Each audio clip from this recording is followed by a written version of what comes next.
Hello, welcome to this hour of The Absolute Truth. We begin with some good news. In just one raid, ICE reported to have recovered 14 kids, most those unaccompanied minors, and a California marijuana grow. Children saying that these children were exploited for profit in fields, factories, and now marijuana farms, with over 300,000 children still missing. I said we must arrest criminal sponsors and rescue the kids. So in other words, all those unaccompanied minors that former President Otto Penn, aka Joe Biden, led into the country during his shambolic administration are being used as slave labor and worse, as you can imagine. A recent Department of Homeland Security investigation into the criminal phenomenon of unaccompanied minors entering the country illegally found that after meeting with more than 140 individuals from DHS and other federal agencies, DHS determined U.S. Immigration and Customs Enforcement, or ICE, cannot effectively monitor the location and status of all unaccompanied alien children once released or transferred from DHS and the Health and Human Services Department custody. During the Biden administration, ICE transferred more than 448,000 UACs to HHS. Most were released to sponsors. However, more than 31,000 of the 448,000 children's released addresses were blank, undeliverable, or missing apartment numbers. ICE also was not always aware of the location for UACs who fled HHS custody. Now, when he's not going on major podcasts to spread Baghdad bomb levels of Democrat Party propaganda, California Governor Gavin Newsom's beloved marijuana growing farms are being implicated in this massive child slavery scheme. Trump border czar Tom Homan said recently that his agents are dedicated to finding these missing children. Listen. We're looking for over 300,000 missing children. We've already found 10,000. Have you heard that anywhere? No, the media is simply not covering it. And look, this should be a nonpartisan issue. Arresting public safety threats and national security threats, everybody be on the same page on that. Rescuing children, I mean, it should be a nonpartisan issue. Everybody should be in lockstep on that, but they're not. The media's lying. The Democrats they don't want President Trump to be successful. I got news for them. We are being successful. Every illegal alien public safety threat we arrest makes this country safer. Every national security threat we take off the street and deport makes us safer. And we're rescuing thousands of children. We're now joined by DHS whistleblower Tara Lee Rodas.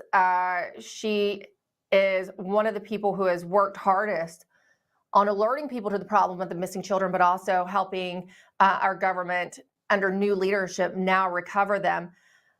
I say it's positive news, Tara, because these children were rescued, but Lord knows what happened to them before they were rescued. Not only were they being forced to work in these fields during the day, right? So that's labor trafficking, but we now understand as well that they were sex trafficked in the evening and at night. I can't fathom that this happens in our country, but there is positive news, like I said, from Trump DHS and Tom Homan, because they have found thousands of children. Yes. So, Emerald, thanks so much for having me on your show to talk about the crisis of the missing children. As we know, this should be running on every media outlet in the nation.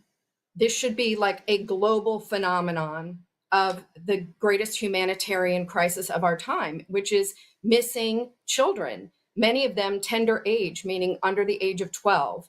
It is just appalling that we are finding children, that the United States government is finding children in marijuana grows. This is unacceptable, and it is positive news that some children are being found. And I know that the administration absolutely is going to go after these kids.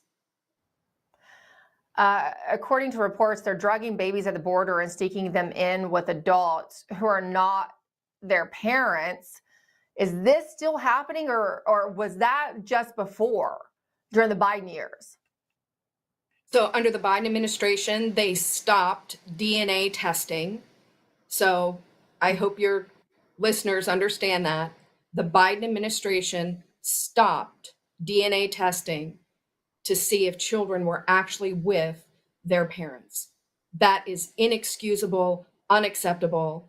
And the new staff with new policies at HHS, that is one of the first things that they reinstated was DNA testing.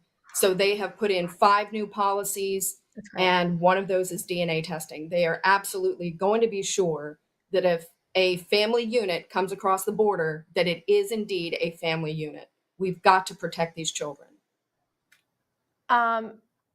Tara, there's several different numbers floating around. I think about a week ago, Tom Homan suggested they found 10,000 kids. Clay Higgins said in a hearing, I believe it was yesterday, the congressman from Louisiana, that there were 35,000 kids being found.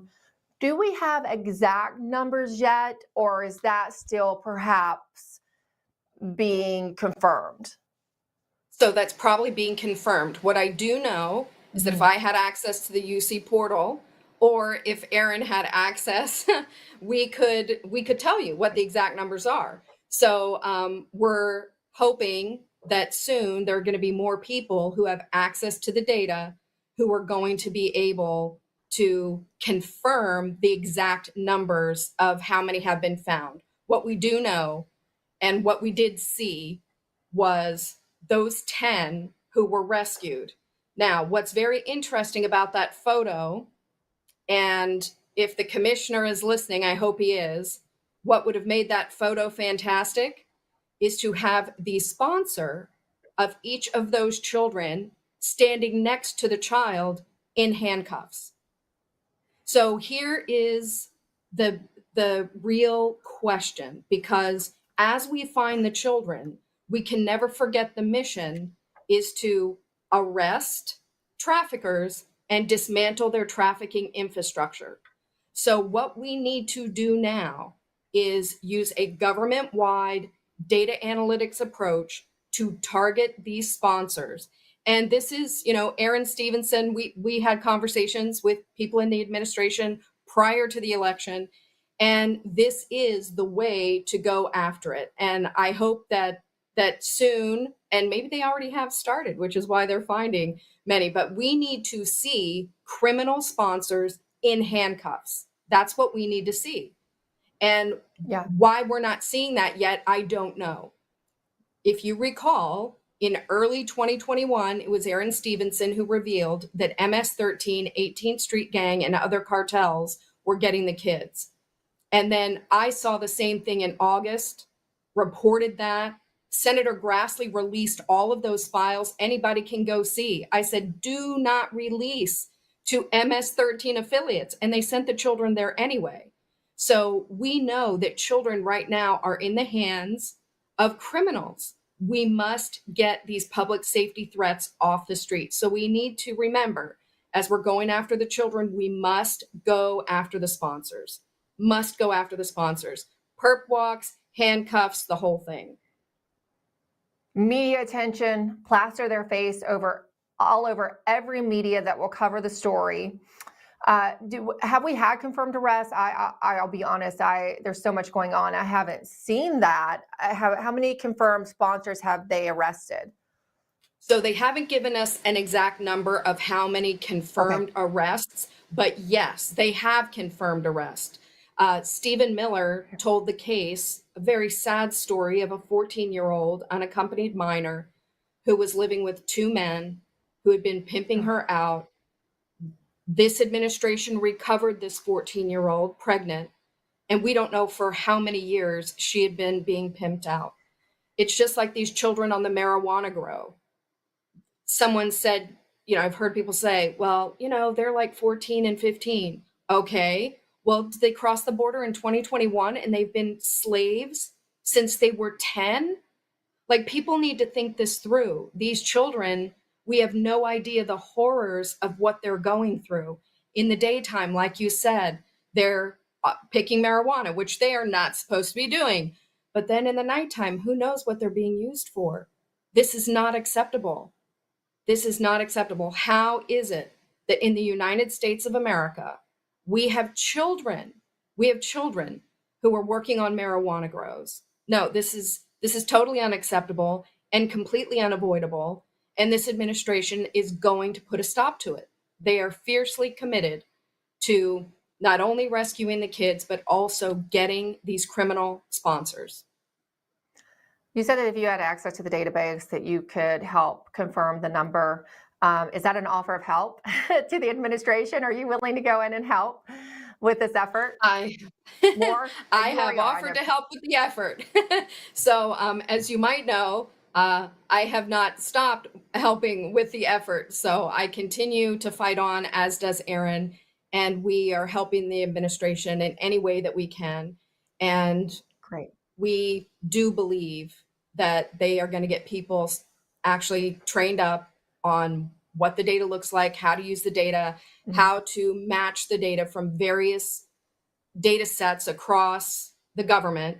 I mean, all you would have to do is just take the A number of the child from the HHS data, compare it to the EOIR data, which is at DHS, and that would tell you how many of the children actually showed up to their immigration hearing. So just like that, with the click of two buttons, you could see in a minute how many people, how many children didn't show up.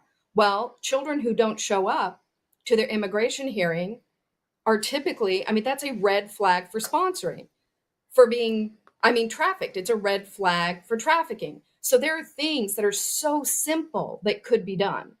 You take the sponsors, take the data right from the HHS database, you match that against some very interesting databases over at DHS, and you're going to see, oh, these 97 people are MS-13. Oh, these 43 people are Tren-de-Aragua. You would have high value targets to go after in just one day. So I'm hopeful. I'm hopeful that they're going to use a government-wide data analytics approach, and we're going to see huge arrests and huge recoveries of children. I'm encouraged to hear you say that it's actually quite simple if you know what you're looking at, because I would think it would have to be extremely overwhelming just as a layperson on the outside with the kind of numbers that we're talking about and the missing information. I look at it as very overwhelming. So it's encouraging that you say with the right direction and knowledge of how to look at that information, they can be found. I do want to broach another subject that is somewhat related. Our own Allison Steinberg, our DC correspondent, did a kind of man on the street interview chasing down Florida Congresswoman Maria Salazar, who is advocating for amnesty for illegals who've been in the country for 5 years or more. So that will include those that came across the Biden border. Take a listen to how that exchange went. What is your stance? What would you like to do with the illegal aliens who are let in illegally under Joe Biden? Should they get citizenship here? We're talking about dignity is not amnesty, and we're talking about those who have been here for more than 5 years. We are talking dignity is for the people who have been here for more than 5 years. They're working, they're paying taxes, and they do not have any criminal record. And those are the people that President Trump said that were needed. Construction, hospitality, network do not have a criminal record. They're needed in the slaughterhouses and the dairies and the fisheries, because the economy of this country after the BBB needs hands. And they're here. So make them pay taxes, a fine, 1% of their salary, and they can have dignity, not amnesty. Sounds a bit like amnesty to me, but my concern is that she said no criminal record, that some of these people who perhaps even traffic children could slip through the cracks of such provisions offered by her suggested legislation. So I think people are going to need to look very carefully at the legislation. They're going to have to see and ensure who this actually covers, right? And then decide if this is the best move forward. But we cannot. That's good advice. We cannot be giving privileges in this country to criminals, to traffickers, and to members of transnational criminal organizations who we know are operating here. And I do believe Border Czar Tom Homan is going to ensure, because this is his mission, get public safety threats off the street. And I'm hopeful they're going to be walking in lockstep together for whatever legislation they decide on moving forward. I do too. Look, We have to find those kids. We have to protect our kids, and we have to.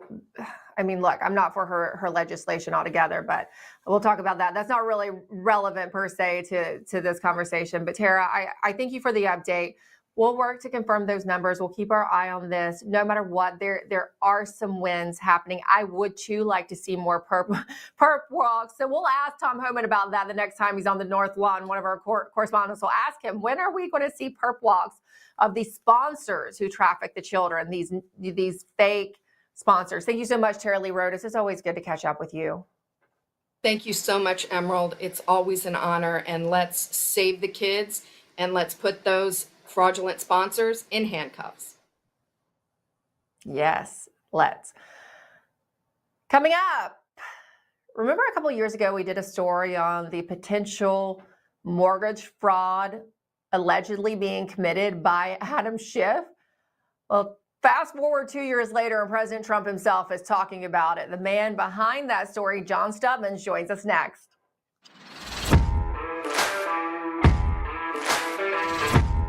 Swollen limbs, joint pain, inflammation, skin aging, and cognitive decline. These are just a few of the awful side effects that you can experience due to poor blood circulation. And popping ibuprofen is not a solution to the pain. It's only temporary relief, and it's only masking the true problem, which is inflammation.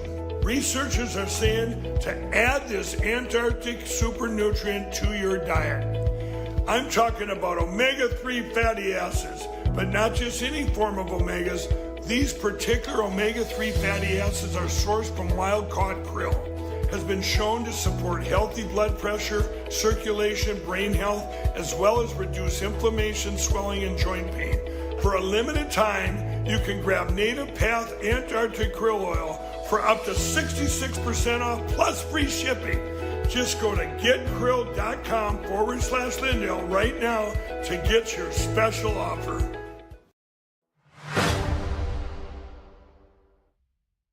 It's very serious. And Adam Schiff was very serious. Look, he's a sleazeball. Everybody knows it.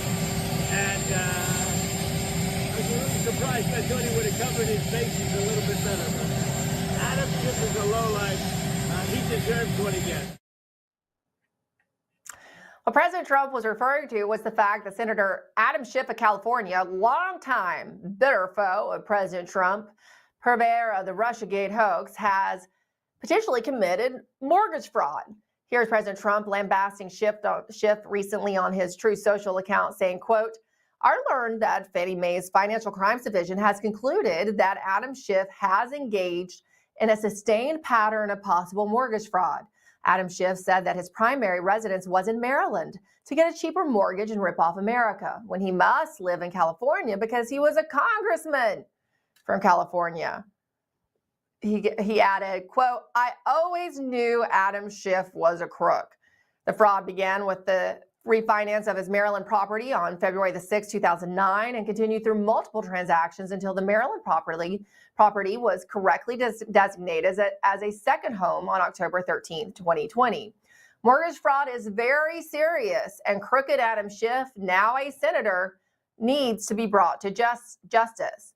As a result of this longtime mortgage fraud being uncovered by dogged investigators, Schiff faces a criminal referral to Trump's Department of Justice. This from a man who has made his entire political career build on the notion that he was as pure as the wind-driven snow compared to the alleged corruption of President Donald Trump. Well, here's another case of left-wing projection on display. It turns out that none of the corruption the left accused President Trump of was true, whereas there's a whole bunch of corruption with them. We're now joined by John Stubbins. He's the host of the Indivisible podcast, who originally broke the story of Schiff's obscene corruption and hypocrisy. John, you've been on this case for a long time, and you kept trying to tell people about it, right? You gave the information to Congress, if I recall correctly. So somebody, it seems, passed that along, and finally we might see some accountability for Schiff. Yeah, thanks for having me, Emerald. God bless you, my friend. Before I get started, I just want to say your last guest, give her my number. I'm working very closely with Tom and his team, the Borders Our team. And yes, the answer to that is we are going to be coming down on these people very hard. but we can only get Okay. so many per day. So just hang in there, folks. Sure. We're coming after these people. Okay. Now on to Adam Schiff. So yes, we did file an ethics complaint last year with the House, which was flagged several times. It went to legal oversight. They did nothing. And I'm not surprised by that, because we believe that there are other members in the House that are compromised, and that they'll talk big in front of the cameras about Adam Schiff, but when it comes time to actually do something, we gave them the opportunity. We laid it in their basket. All they had to do was bring us in to testify in front of the committee, lay out the evidence, and Schiff would have been finished. But they wouldn't do that. So the question is why? Fast forward, Schiff runs for Senate because his time in the House is basically over, because he has already been censured, which everybody knows. So he runs for Senate so that he can regain some semblance of power, because he doesn't have it in the House anymore. So he wins the senatorial race out in California, and here he is sitting in the U.S. Senate right now. He's not legally allowed to be there. Okay? Everything that President Trump said in his statement is 100% accurate. Everything you said, 100% accurate. But here's the topper. That's not everything. The mortgage fraud is only one piece of this. This is theft. This is homeowners insurance fraud. This is voter fraud. All of these combined. We've got this guy on at least 5 felony counts. Okay? There is no excuse for them not to bring us in. And I'm making a plea to President Trump: get a hold of me. I will lay out everything for you. Get me a U.S. attorney to take up the case that my investigative partner, Chris Bish, filed with the FHFA,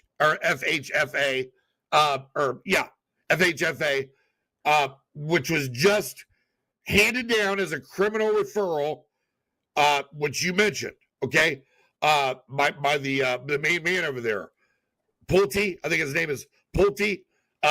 So Pulte filed the criminal referral based on my friend Chris and our investigation, giving him everything on a silver platter. But the only portion that Pulte can make the criminal referral on is just the mortgage fraud, not the other 4 pieces that we have. This is a whole deal. So we need a U.S. attorney to prosecute Schiff on the whole deal, because it goes with the homeowners insurance fraud, the theft, the voter fraud. It's all together. Okay? So my plea is for someone out there who's got guts to get on the phone with President Trump and have him call me, and I'll lay it all out for him, and he's going to love it, because we've got him, and we've got his wife as well, because his wife, she signed everything that Adam Schiff did, and it's all falsified. Yeah, I wish we had those pull up, because I remember you send me those documents. I've seen those documents when we originally did the story, and yes, her name is on them there in plain black and white. The question is, the criminal referral was sent by Bill Pulte, as you noted, Right. but will Trump's DOJ actually prosecute? Because I need a U.S. attorney who can't be bought. Okay, give me Janine Pirro. Give me somebody over there that's got guts, that's not going to back down to Adam Schiff or anybody else because they're compromised.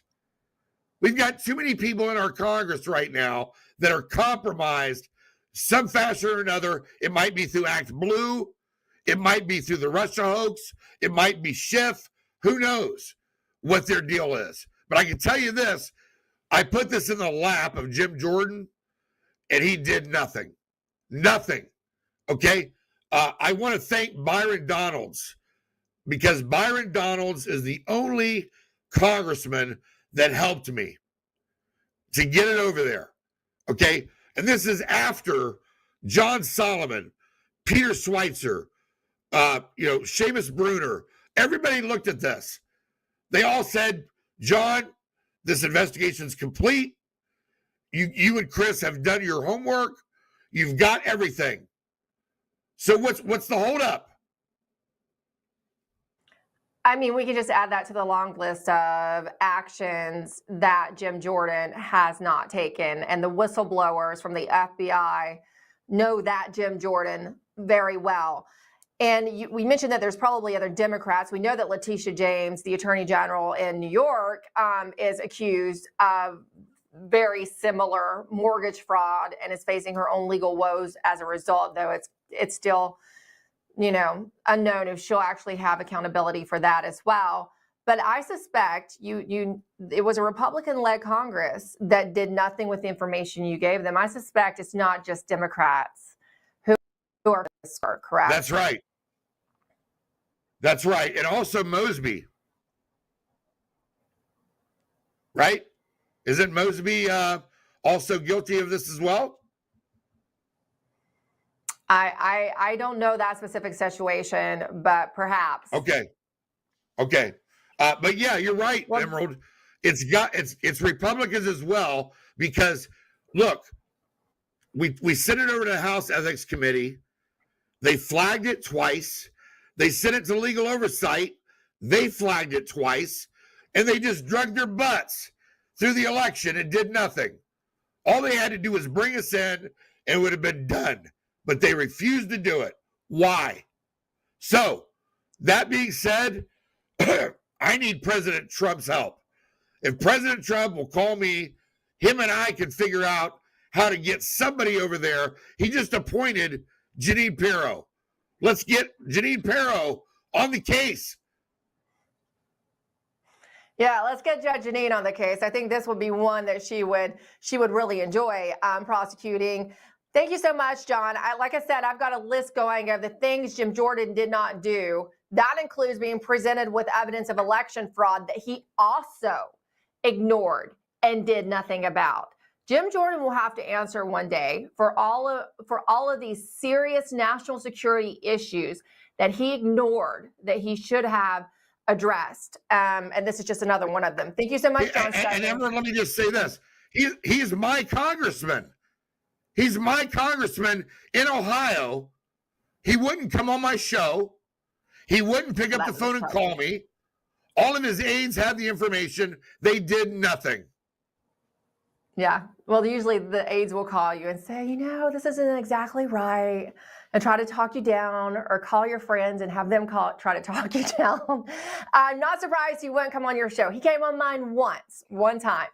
But yeah, hasn't come back on. Thank you so much, John Stubbins. Well, keep us posted. I do have a feeling that you will hear from President Trump. I honestly do.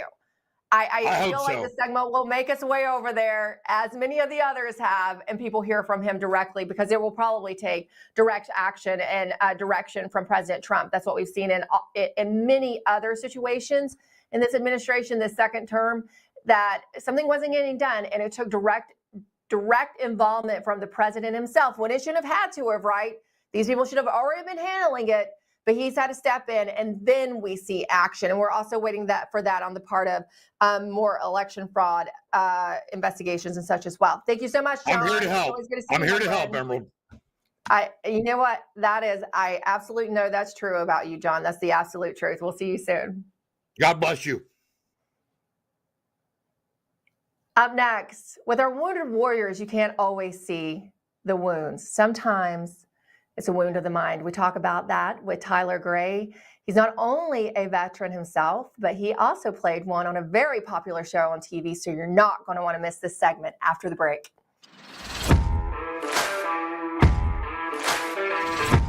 Whether it's being a weekend warrior or spending time with your family, feeling your best is the key to doing the things you love. That's why I'm excited to tell you about Nirvanta. It's a natural solution designed to help you stay active and live well naturally. Nirvanta is a topical blend of all natural essential oils like frankincense, myrrh, and a proprietary gold standard plant stock extract. It's perfect for your hands, feet, knees, back, or anywhere else that needs a little extra care. Use Nirvanta proactively as part of your daily maintenance routine, and you're guaranteed you're going to feel the difference. Simply massage Nirvanta in for at least 60 seconds, 2 to 3 times a day to get the best results. And if you're not completely satisfied, you get your money back. No questions asked. There's simply no risk and no reason not to try Nirvanta today. Right now, you get 15% off with code Lindell exclusively at nirvantahealth.com. So stop reaching out for that medicine cabinet. Get Nirvanta instead and experience the difference. Go to nirvantahealth.com. Use code Lindell to get 15% off today. Nirvanta Health. Live well naturally.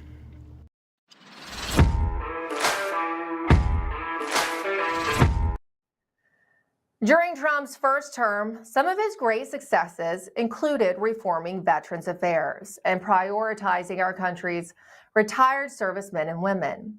I remember talking at length with former VA Secretary Robert Wilkie in interviews at the time about the president's desire to honor America's heroes by ensuring they received proper care and benefits. In that same vein, but to little fanfare, Trump 47's VA announced last week a temporary expansion of burial benefits for certain veterans and their families, according to the Dole Act. Veterans who receive VA health care are not always eligible for a VA-covered burial, resulting in the families having to then cover the cost upon their deaths. Now, this benefit from the Dole Act will mean eligible veterans will have their full burial costs covered. Current Veterans Affairs Secretary Doug Collins said this in a press release saying, quote, VA is working hard to fully implement the many provisions of the Dole Act. We're excited to offer this expanded benefit, which better supports veterans who choose to spend their final days at home, surrounded by their loved ones. And in more positive news for veterans, the Senate just passed the VA Home Loan Program in a rare bipartisan move. The new law will help veterans who have fallen behind on their mortgage payments by moving those missed payments to the back of their loan term, making their loan current so they can then start paying again, and by doing so, avoid foreclosure. The missed payments will get paid down according to reporting the road when they refinance, sell their home, or they've paid off their mortgage. Now, I know if you've watched this show for years, I've often talked about my experience in talking with President Trump directly in off-the-record conversations. And I can tell you there probably wasn't one of those off-the-records that I sat in that President Trump didn't mention our wounded warriors. And I would specifically remember how concerned he would see in his face. You could tell it actually kept him up at night. And he would say, you know, some wounds you don't see with the naked eye. He would say, there are wounds here with perfectly men, because you know I love to use the word perfect. He said that you would look at them and they were central casting. But inside here, they were hurting, and it was hurting their families. And one veteran knows that better than anyone. In fact, he's written the book on it. Tyler Gray is the author of Forged in Chaos, a warrior's origin story. He's a leading advocate for veterans' mental health. He specializes in PTSD and traumatic brain injury. He developed the LTSD theory, which explains chaos addiction and the neurological rewiring that occurs over time in order to help veterans better understand their struggles. And not only is Tyler a real combat veteran, but he also played a special forces guy on TV. You might recognize him from a very popular CBS Paramount Plus show. Danger close. How copy? Copy all, Bravo 4. Target is marked with blue and orange smoke. Chicken's in the pod, Jack. Cook it. And Tyler Gray joins us now. Tyler, it's a pleasure to meet you. You're actually the second person I now know from that show. I've known Judd Lorman for years. Oh yeah, good old Judd. I just saw him about a month ago. Yeah, Judd's a riot. It was a great opportunity to work with him for 8 years and spend time with such a great cast and crew. Yeah, and the cast and crew, it seems, all have a special heart for the veterans and service members that they, portray on screen. Now, you're unique in that you were one of those people who was an actual veteran, and I am interested in hearing more about your theory. And I suspect President Donald Trump would be as well. I am honest in saying I don't remember a time that I went and sat down with him. You know how you'll get to sit with the president and have these off the record conversations, that he wouldn't mention the mental wounds that come from battle. And he would say that's what he considers when he looks at potential new conflicts. He actually thinks of those particular wounded warriors. Tell us about your theory. So, LTSD came from, for years and years and years, I was told, PTSD. And, PTSD is 4 letters, and it's very difficult, in my opinion, in 4 letters to describe a comprehensive list of different issues. And, you talked about the VA earlier. I think the VA gets a lot of flack. I don't think it's as bad of as an organization as people think it is. I don't think it's mistreating warriors. I think what's happening is that the VA is part of the larger healthcare system, and that healthcare system fundamentally treats symptoms and doesn't cure diseases. And so for me, I was being told that the disease was PTSD, and I'm at the point now where I believe that is merely a symptom. For me, what the disease was post-traumatic stress disorder assumes It assumes a pre-traumatic stress baseline. And what I've seen with warriors is we never had a pre-traumatic stress baseline. For me, I was born and lived as a child in a very chaotic home environment. And so I never knew a pre-traumatic stress baseline. And so once you're raised in that environment, your brain neurologically rewires itself to be calm in chaos. So LTSD stands for lack of traumatic stress disorder. And what I mean by that is when traumatic stress was in the environment, when the environment was chaos, my mind was calm. Conversely, when the environment is calm, the chaos is now in my head. And the way that I calm myself is by creating chaos back into the environment to get my mind back to its homeostasis or default, normal state, because chaos is what I was used to. And that has hit home for a lot of veterans. And it really explains chaos addiction in a way that hasn't been previously explained. I think that makes a lot of sense, Tyler, because so many of these combat warriors have a really difficult time reacclimating to domestic life, right? To just, being in America with their families. So what you're explaining makes a lot of sense. The question is, because when a rewiring happens in your brain, it's really tough to unwind that. How do you unwind it? How do you then, again, rewire your brain? Yeah, it's a great question. And I'll say, I'll kind of address the first part very quickly. You talked about so many warriors, myself included. If we were experiencing PTSD from combat, then we would avoid combat. We would avoid thoughts of combat. We would avoid talking about it. And yet that's just not, at least in my experience with combat veterans, we love talking about it. We love thinking about it. We miss it. I miss being overseas. And you hear that common thread all the time. And so PTSD doesn't explain that. LTSD does. And then to the second part of your question is, how do we change that? How do we rewire, for lack of a better term, back? And a critical thing that I discovered is, if you talk to people about, PTSD, they'll tell you it's a mental health issue. You got to process the trauma through talk therapy, all these different things. And I'm not saying those things don't help, but when you have a fundamental rewiring issue, that is a physical issue. And so the way to fix it is you must treat the brain and the body at the same time and work to slowly rewire your brain's natural synapses and connections in the way it was previously doing business, for lack of a better term. And you have to take an integrated approach rather than a fragmented approach, which is sadly what our healthcare system is designed for, unfortunately.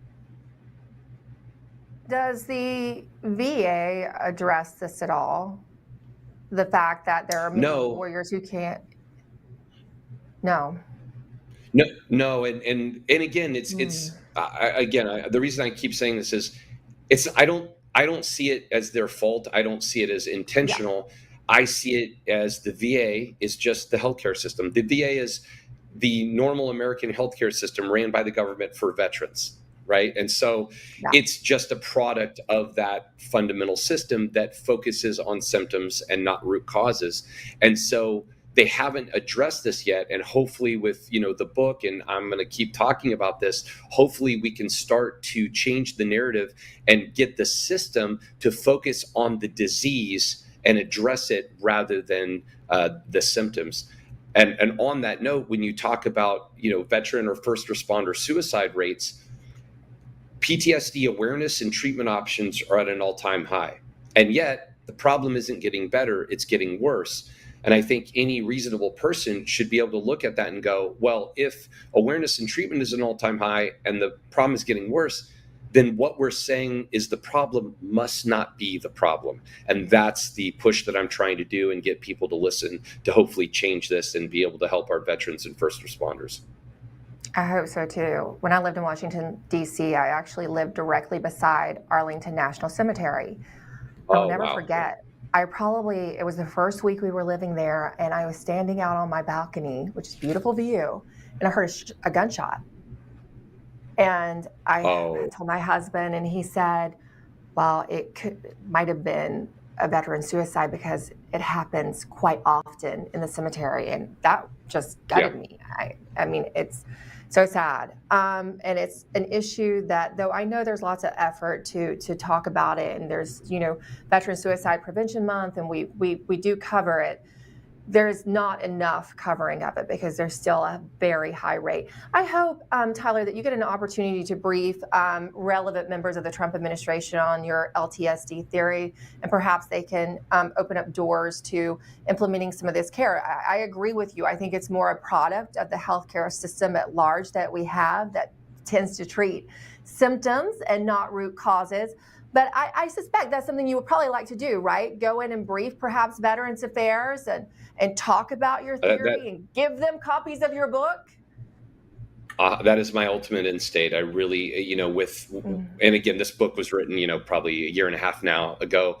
And then when everything happened with the election and the new administration, I've been very excited and very hopeful that I can try and get this message to them. And hopefully they can, if they think there has merit to it, which I think they will, especially Mr. Hegseth, based on his experience. I'm sure it'll resonate with him, and hopefully we can start to change the narrative and really to start, fixing these issues by working on the fixing the root cause issues and help our veterans and first responders.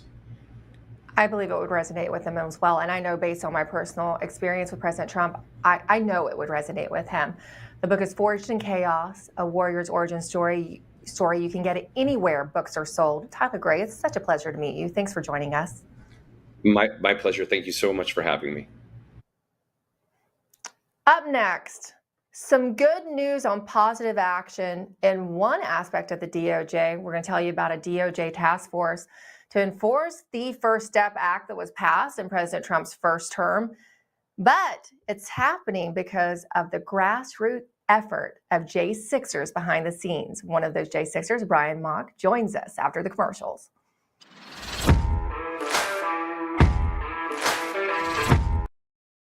With everybody talking about making America healthy again, I thought today'd be a great day to talk to all my fellow patriots about the importance of making your homes healthy again.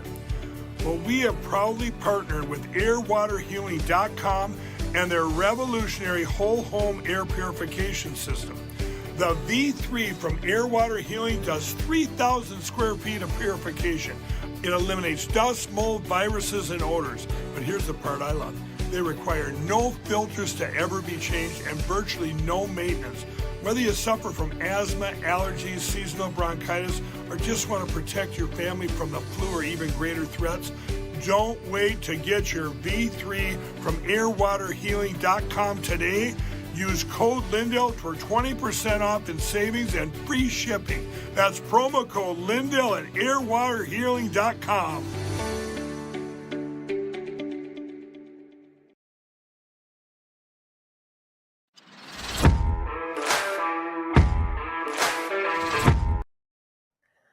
During President Trump's first term, he passed a major prison reform legislation known as the First Step Act. The First Step Act required the Attorney General to develop a risk and needs assessment system to be used by the Bureau of Prisons to assess the recidivism risk and criminogenic needs of all federal prisoners, and to replace prisoners in recidivism reducing programs and productive activities to address their needs and reduce this risk. Under this act, the system provided guidance on the type, amount, and intensity of recidivism reduction programming and productive activities to which each prisoner is assigned, including information on which programs prisoners should participate in based on their criminogenic needs. The system also provided guidance on how to group, to the extent practicable, prisoners with similar risk levels together in recidivism reduction programming and housing assignments. Our next guest, Brian Mock, a wrongfully imprisoned political protester who was arrested on January 6th, freed himself from the vile grips of the Biden regime by using the First Step Act to his advantage. Now, Brian and others have successfully lobbied the Trump administration's Bureau of Prisons to form a task force to begin accessing the cases of those J6ers who remain in prison to see if they too can be liberated from the broken prison system of the United States. And Brian Mock joins us now. Brian, I just want to clarify though, I think this will benefit more than J6ers, right? This task force, because what you all learned, and you're not the only J6er who flagged this, you were the J6er that did something about it. Was that the First Step Act wasn't being implemented at all, right? Yeah, that was the question. So thanks for having me on, first off, or back, I guess. As we had talked originally about this issue, you were one of the few who really knew about the First Act, having seen it actually get signed into law. And so the whole idea was, hey, look, we need to get low-level offenders out of federal prison. We spend $45,000 a year as taxpayers to have these people in. And so Congress got behind this. This was passed, I don't know the exact percent, but virtually everybody voted for this. Trump signed it into law. And basically over 7 years, it was not implemented properly, if at all in some cases. And mine was the first case on January 3rd that we successfully got it back into the courts and argued for earned time credits. And I proved that I should have been released months earlier. And the DOJ actually recently fired AUSA Michael Gordon, came in and argued that there were thousands of people in prison, that I wasn't unique. And if the judge ruled in my favor, it would open a Pandora's box to where now all these people could be freed. So that's really what sparked off my mission to leave Minnesota, travel across the country to 28 different states, the District of Columbia, meet with dozens of lawmakers, the DOJ, members of the BOP, a whole bunch of people in Washington, and advocate for this change. And it's starting to come to fruition now. I just caught what you said. So the AUSA Gordon essentially admitted that the DOJ and the Bureau of Prisons were keeping thousands of prisoners wrongfully incarcerated. Yeah, it's insane that was his arguing point, and it was only going to keep me in prison. Not the best and brightest, folks. Sometimes it's and now the funny thing is the left is now mad that he got fired, and they're on there going, well, it's because he incarcerated Jan 6ers. Like, well, no, it could have to do with the way he went about it, but the fact that he admitted to a conspiracy to keep thousands of people illegally in prison might have had something to do with why he was fired. Just spitballing here. All right, so let's tell us about this task force, because obviously you have briefed the DOJ. They looked at your investigation. You had briefed me. It's several months ago now. I looked at your information and it was really rock solid. And I found it very interesting because, just as you said, I was there during the signing of the First Step Act. I was there. I got briefed on it multiple times from the administration as a White House correspondent. I talked to the team that worked on it often, and so it was heralded as a, real piece of bipartisan legislation in a rare moment, especially during the Trump years. So the fact that it was not acted upon afterwards, considering Democrats, were largely in support of it as well, I found shocking. So tell us, what do you anticipate from this newly formed task force? Yeah, well, first off, the best thing I think that we've seen is that Trump has gotten re-energized behind prison reform. So his hiring of Billy Marshall from outside of the Bureau of Prisons and bringing him in, I think is a testament to the fact that Trump is looking for real reform within the BOP. And then Joshua Smith as deputy director, this is somebody who Trump had pardoned in his first administration. Very successful businessman. He had done time in federal prison, so he knows it from the other side of the fence. And so what we had done is I joined a group, as you know, I'd started my own prison reform group. I actually met someone who had a better one. So I let mine go by the wayside. My ego isn't out of whack. So I went, hey, I found better. I'm joining her. So I joined First Network. And together, they've managed to get into 122 federal facilities. So we have real-time reporting coming from thousands upon thousands of people inside the prisons, family members outside, and workers inside the prisons. So we were able to take all of this information. Once I got to the DOJ, I know this got as far as Ed Martin, if not further. And they looked at it and went, wow, the same information that you saw and even more. They said, this is powerful. I know that this went in meetings that they had with Joshua Smith. And to his credit, he took that and said, okay, a lot of people believe that we are openly being defied in our orders concerning the First Step Act.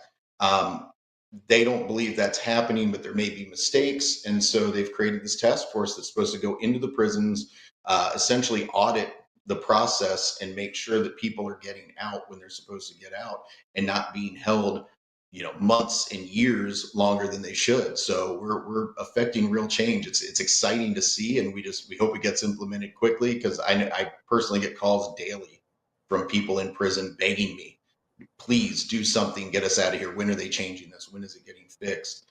And it can't happen soon enough. A common theme that I did start to notice across J6ers as I interviewed so many of them as they would be either headed to prison or when they would come out, I noticed when they would come out, they had such empathy for prisoners. And the First Step Act was actually a little bit controversial on the conservative side when President Trump was trying to pass it. He got some flack from the right about that, saying, well, we need to be tough on crime. But here's an argument explaining improper detention. Let's listen to that, and then we'll wrap it up real quick.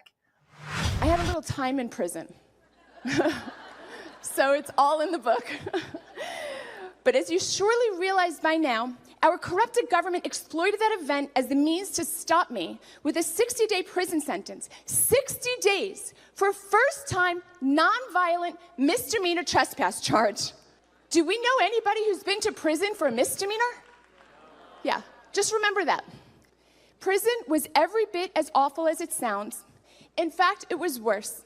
Being a non-violent woman, guilty only of giving a First Amendment protected speech, I was of course rated as a minimum security risk, the lowest of 4 possible levels, but I was unexpectedly put into a maximum security federal detention center.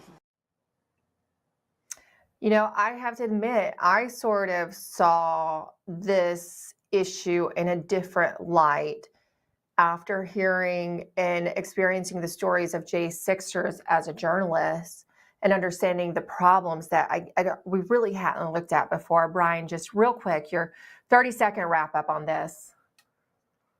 Sure. Yeah, and thank you for all you've done with the Jan Sixers and exposing this.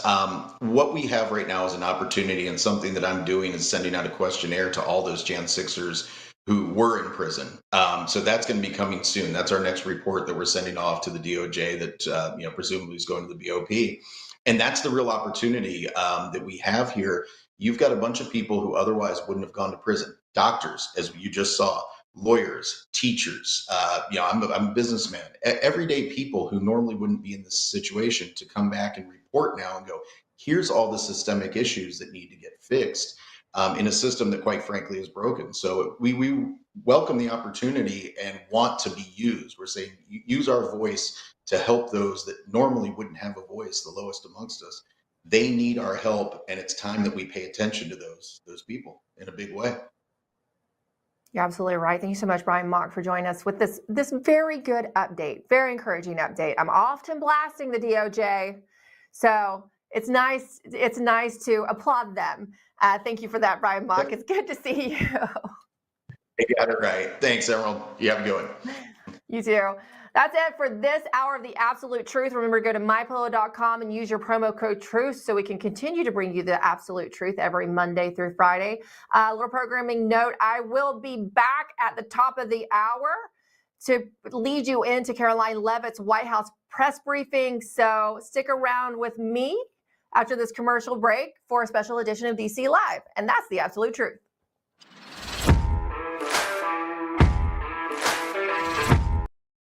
Friends, we all know the truth. Big Pharma and the federal bureaucracy have made a mess of healthcare in this country, and boy, that's an understatement. President Trump signed an executive order to bring prices down, and that's a great step. But we know that real change takes time. There's one pharmacy that is already stepping up. I want to tell you about All Family Pharmacy. They're not waiting. They're taking action now with a summer sale that gives you the power to take control of your health. Right now, through the end of June, you get 20% off site-wide, no insurance required. Did you hear that? 20% off site-wide, no insurance required. They work with licensed doctors in all 50 states, and they ship fast straight to your door. Whether it's ivermectin, hydroxychloroquine, methylene blue, antibiotics, emergency kits, or your daily prescriptions, this is a time to stock up. If you believe in medical freedom, if you're tired of waiting for someone else to fix things, do what I do. Take action. Go to allfamilypharmacy.com/Lindell and use promo code Lindell20, Lindell 20 for 20% off your entire order. That's allfamilypharmacy.com Lindell. Promo code Lindell20. Let's protect our families, defend our freedom, and make America healthy again together. With everybody talking about making America healthy again, I thought today'd be a great day to talk to all my fellow patriots about the importance of making your homes healthy again. Well, we have proudly partnered with airwaterhealing.com and their revolutionary whole home air purification system. The V3 from Air Water Healing does 3,000 square feet of purification. It eliminates dust, mold, viruses, and odors. But here's the part I love. They require no filters to ever be changed and virtually no maintenance. Whether you suffer from asthma, allergies, seasonal bronchitis, or just want to protect your family from the flu or even greater threats, don't wait to get your V3 from airwaterhealing.com today. Use code Lindell for 20% off in savings and free shipping. That's promo code Lindell at airwaterhealing.com.